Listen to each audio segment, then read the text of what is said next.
فدا محبوب یزدان. الحمد لله وكفى والصلاة والسلام على عباده الذين اصطفى.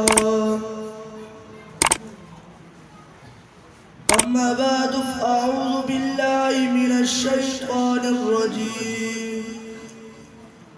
بسم الله الرحمن الرحيم. إن هذا القرآن يهدي للتي هي أقوم. وقال النبي صلى الله عليه وسلم خيركم من تعلم القرآن وعلمه. صدق الله العظيم. میرے استاذ اکرام، علماء اکرام اور میرے ہم سفر ساتھیوں، آج میں آپ حضرات کے سامنے بڑا اہم اور قیمتی عنوان لے کر حاضر ہوا ہوں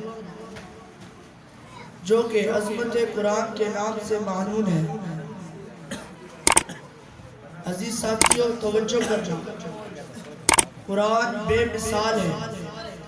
جس پیغمبر پر اترا وہ پیغمبر بھی بے مثال ہے. قرآن لاجواب ہے. جس نبی پر اترا وہ نبی بھی لاجواب ہے. دنیا کی کوئی کتاب ایسی نہیں کہ جسے آپ بار بار پڑھیں مزہ وہی، لطف وہی رہے گا. منطق، فلسفہ، جغرافیہ، سائنس، بلکہ ہر عنوان کی کتاب آپ اسے ایک بار پڑھیں گے، لائبریری میں رکھ دیں گے، الماری میں رکھ دیں گے، دوسری بار پڑھنے کو آپ کا جی نہیں چاہے گا. لیکن یہ قرآن وہ عظمت والی کتاب ہے جسے پہلی مرتبہ پڑھو تو مزہ وہی، دوسری مرتبہ پڑھو تو مزہ وہی، تیسری مرتبہ پڑھو تو مزہ وہی، سارا دن پڑھو تو مزہ وہی، ساری رات سنو تو مزہ وہی، تراویحوں میں سنو تو مزہ وہی. قرآن پڑھتا جا، لطف دوبارہ ہوتا جائے گا. قرآن کا ایک لفظ پڑھنے سے 10 نیکیاں ملتی ہیں، 10 گناہ معاف ہوتے ہیں، 10 درجات بلند ہوتے ہیں. سامعین محترم، یہ تو پڑھنے والے کی بات ہے. اگر کوئی قرآن کو پڑھتا نہیں، صرف سنتا ہے تب بھی ثواب ہے. اگر کوئی قرآن کو صرف دیکھتا ہے تب بھی ثواب ہے. میں اس سے بھی بڑھ کر کہنا چاہتا ہوں کہ جو بچہ قرآن پڑھتا ہے اس بچے کے ساتھ محبت کرے گا تب بھی تجھے ثواب ملے گا.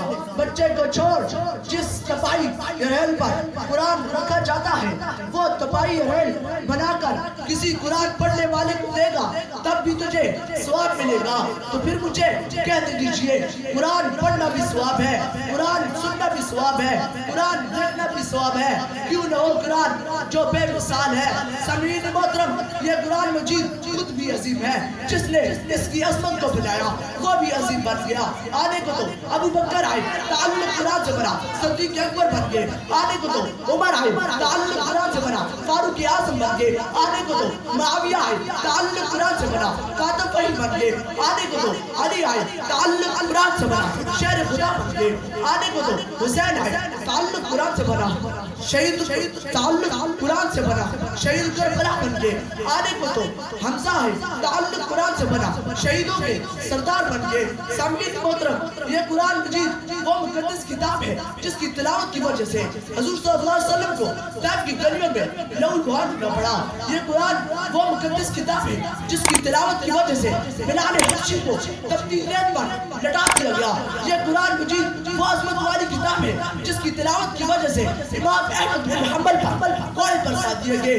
یہ قرآن مجید وہ عظمت والی کتاب ہے جس کی تلاوت کی وجہ سے امام ابو حنیفہ کا جنازہ جیل سے نکلا. یہ سب مصائب و آلام سہ کر کسی نے قرآن کا دامن نہ چھوڑا. شاعر نے اس قرآن کی عظمت میں کیا خوبصورت انداز میں بیان کیا.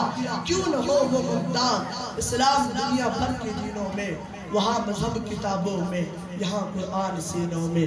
وآخر دعوانا الحمدللہ.